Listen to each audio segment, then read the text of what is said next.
Two communities mourning the death of a 17-year-old Osceola Fundamental High School 2014 valedictorian. She was currently going to MIT. She was a freshman. This is Christina Ternant, who took her own life last Thursday. Well, her family and someone close to Osceola Fundamental in Pinellas County say she was struggling with a nervous system disorder that could be debilitating at times. A young lady who was the valedictorian there, she had moved on to the Massachusetts Institute of Technology with a promising future. Possibly her illness too much for her to handle.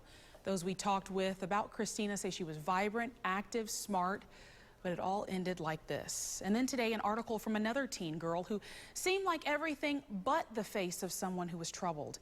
The Now Tampa Bay's Jared Hill is here with what that young girl had to say. Jared? Sure thing. This has started a lot of conversation about depression in teens and what that might look like. If we take a look at Elise, she's 16 years old and she's talking about the way that depression has impacted her life. She says, this is what depression looks like. You think of depression and you think of sadness, you think of people sitting in a dark room and not being so happy. She says there is no face of depression for her. She is a person that's very outgoing. She's on Instagram laughing out with her friends, getting Starbucks. She says that has not been the story for her when it comes to depression. Her depression looks a lot different.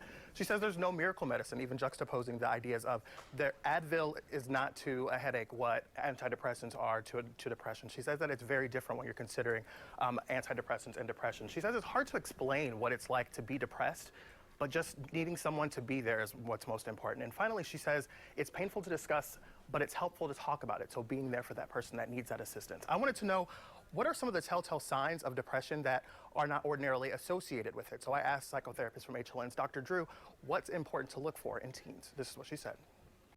What you're really looking for are changes in behavior. You know, if all of a sudden your child went from being the most outgoing, happy-go-lucky kid that you've ever seen to all of a sudden they're recluse, they don't want to hang out with their friends, or they've got an entirely new group of friends, they're not eating the way that they used to, they're not behaving the way that they used to, all of those are telltale signs that something deeper could be going on.